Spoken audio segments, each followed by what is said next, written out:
Okay. Are you filming now? Yeah. Okay, what are we talking about?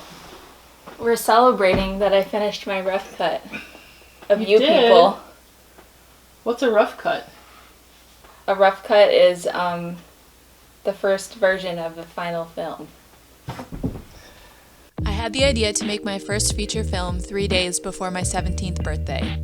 I remember I was in my AP biology class, which I detested, and I sat as far back as possible so I could daydream, anything to not think about biology. I was obsessed with the idea of being a teenager long before I actually was one, partly because I was acutely aware of my own aging and I felt pressure to savor an ephemeral time in my life, and partly because it seemed like the time I would finally be able to have transformative experiences that I would be the center of. I looked forward to falling in love for the first time, going to parties, and experiencing the physical changes of becoming a woman. As I rapidly approached my 17th birthday, almost none of it had happened to me. I had never been kissed. In fact, no boy had shown any interest in me at all. I felt emotionally distant from the few friends I had. I had never been to a party. I spent most of my time alone, in my bedroom, watching movies and YouTube. Most of my social interaction outside of school came from talking to my parents at the dinner table. This is our 5-year anniversary of finishing the film almost. It's amazing. In Eleanor. 15 days or something like that. Wait, there's like a premiere in 15 days? No, in 15 days Oh, it will be it's our 5 5-year years. anniversary because my birthday's in 15 days. Oh, right. Do you know how old I'm turning? No, 23. Congratulations. Thanks. Aww. So you turned 19 at the end of the film? 18. You turned 18 at the end of the film. I wasn't living with you guys when I was 19. right. Okay, She sorry. became of age. That's like the whole point. That's the whole point. I remember the idea for my film came to me just kind of out of nowhere. I was sitting in my AP biology class, and I just had this idea that I wanted to film my family eating dinner together every day for a year, starting on my 17th birthday and ending on my 18th birthday. Because I was so preoccupied with my own aging and adolescence, I thought it would be interesting to create this portrait of my family during my last year of childhood and explore these themes of growing up and leaving the house and my relationship with my parents as I'm gaining more autonomy as an adult. When I look back on it now as I approach my 23rd birthday, I can make up all kinds of reasons as to why I had this idea for a film. But the truth is, I think that my artistic impulses are largely unconscious, and when I have the freedom to just let my mind wander like I did in AP biology that day, I have creative urges that I just have to act on for reasons unknown to me at the time. So that's what I did. I didn't know I was a filmmaker when I was 16. I had never even made a short film. While I always had artistic inclinations, I was an academic overachiever. I felt pressure, real and perceived, from my environment to use those academic skills in a job that made sense. I thought I wanted to be a lawyer. All that is to say, I had no prior experience making a film and no real guidance on how to do it. And with 3 days until I started shooting my year-long experiment, I had very little time or knowledge of how to prepare. The only camera I had wasn't even mine. It was my dad's HD camcorder that he used to record my jazz band concerts and swim meets in middle school. I didn't own a microphone. I thought nothing of it. I thought, I'm making a feature film, and this film will be great. I was certain of it. I filmed my birthday dinner, and I thought it went well. My parents, who are endlessly supportive and almost entirely non-judgmental about any idea I have, went along with it. I think you should just tape dinner once a week. No! But you don't understand my artistic vision. How do I lower this? And they continued to go along with it for a whole year. My dad got me a better camera as a belated birthday present, an entry-level DSLR, and my grandparents gave me $100 to buy a shotgun microphone. Eventually, my dad also got me a wide-angle lens. I don't recall asking for any of these things. I was completely oblivious to my amateur technology. It was my dad, in his effort to support my vision, who decided I needed better equipment. So hopefully we'll all be alive when I have the final cut. Staying alive. Staying alive. I thought I would edit the film as I went and finish it shortly after my 18th birthday, But I didn't have an editing software, and I also had no idea how to use one.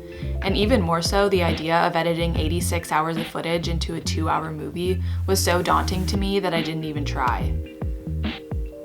I remember I spent the year filming Family Dinner thinking deeply about what I wanted to say with the film, how I would make the structure mesh with themes of family and preparing to leave home. I watched films that inspired me and deepened my understanding of the tradition of a type of cinema I now know I was tapping into. But I didn't have enough of a grasp on film editing to know how to manage a film of this scale. My 18th birthday came and went, and the film was completely unedited. 86 hours sitting on a hard drive, collecting dust. That's bad for cats. Come on, Right, chocolate that'll isn't kill good you. for you. It's worse for dogs. I went to college the next fall. Through the course of filming the movie into my first semester of college, I committed to majoring in film. I still didn't know if I could be a filmmaker, even though I wanted to be one, but at least I was taking film classes and meeting people in the industry. I talked about my Family Dinner film to anyone who would listen. Professors, fellow students, eventually coworkers at an internship I had in LA the following summer. No one had any real advice for what to do with it. I think most people didn't really get it, even if they were intrigued. I remember one coworker I talked to told me that there needed to be a linear story. The hypothetical example he used was my parents deciding to get divorced over the course of the film. This obviously didn't happen, and I knew that telling a linear story like in a scripted film was never my intention. Life isn't always linear or dramatic. Most of the time we stay the same, our changes being so small that we barely notice them, especially within the complicated intergenerational dynamic of our immediate family. So for years, all through college and the year after, I didn't know how to edit this film. As I was healing my creativity after a pandemic and a breakup, I recalled a job I worked on in college. I was hired to be a post-production assistant on a feature documentary about the football player Trent Williams. I don't even think I'm credited on that film, but it was a really transformative experience for me because it taught me this entirely new workflow for post-production. Basically, what I had to do was look at transcripts that were generated from all of the footage that the filmmakers shot. So I would read the transcripts and then pick out selections and put them into a spreadsheet that corresponded with a specific idea or theme that the filmmakers were trying to highlight. And I had never heard of editing a film like this before, and I loved it because it provided a way to sort through hours and hours of footage in a way that was much more digestible than watching the footage in post-production. So it wasn't until a year after this experience that it finally hit me that this is how I could edit my Family Dinner film. The first step is to generate the transcripts.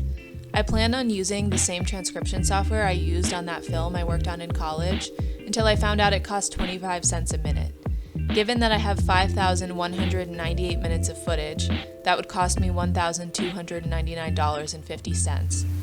And given that I'm spending my own money to finish this film, that's out of the question. After extensive research on other services, I landed on one that's $30 a month. It took me 2 months and $60 to go through the transcripts. It was emotionally exhausting, to say the least. I don't think anyone could have prepared me to confront my teenage self.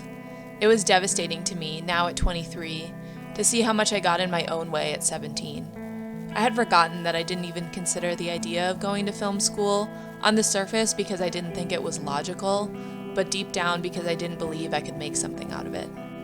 I had forgotten the extent of my social isolation and how my own shyness prevented me from deepening friendships or exploring romantic relationships. There were other things I forgot about too. I forgot how smart I was. I was endlessly curious. I deeply internalized what I learned in school and was eager to discuss it with my family. I was motivated to make the world a better place, and I was optimistic that it could be done. I was full of creative ideas. I was really on a search to choose a path into adulthood that was right for me. Even with all my fears and insecurities, I was relentless about being true to myself. And I was able to show all of that in the film because my parents always gave me space to express myself and were keen on kindly challenging me with their own ideas too, which are qualities about them that I'll always be grateful for. Now I'm making a YouTube video about finishing my rough cut. That will shock the nation. The nation of my 12 subscribers, 2 of whom are you guys. Shortly after I started making this rough cut, Sight and Sound released their once-per-decade critic poll of the greatest films of all time. Looking at the top 3 films, 2 of them were made when their respective directors were 25 years old, which is shockingly young to be making a feature film, let alone one that goes on to be considered one of the greatest films of all time. One of them, Citizen Kane, historically considered by many to be the greatest film ever made, was the director's first film. I had watched both Chantal Akerman's Jean Delmont and Orson Welles' Citizen Kane in college, and I can't say I really appreciated or understood either of them. I decided to rewatch both of them, and now with more time and context about the films, I was able to understand why both of them are so great, and was moved myself as a young filmmaker working on my first film. While vastly different in structure and theme, to me what these films have in common is their innovation of the form. No film had been done like it before, and many films have emulated them since. It comes from just, sheer dumbness. You're sure it's got to be you're good and you're great. It's ignorance. There's no authority in the world like it. Watching these films now, I'm reminded of the way I felt in my AP biology class. I felt sheer excitement. I wasn't afraid at all because I didn't know any better. Technically, I mean, how did you know that... You know technically that the whole bag of movies can be learned in about a day and a half. You get a guy who knows how to... And ask him, and that's the end of it. It isn't much harder than taking home movies. It's just about 3 points harder. I didn't know that real documentary filmmakers spent thousands of dollars on like real film equipment and that they plan what they're gonna film ahead of time. If I had known all of that, I probably wouldn't have even thought of this idea in the first place to make this film, let alone actually do it. Because you've never made a picture. And you don't know what cannot be done. I'll probably look back on this video in 10 years and think, how could I possibly have been editing it that way, knowing there's much better ways out there? But I don't know what those much better ways are, so I'm doing it my way.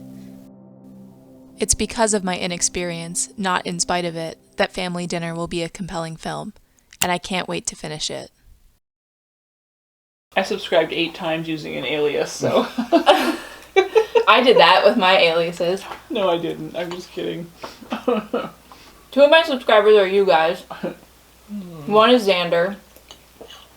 One is Alyssa. 2 are me on different accounts.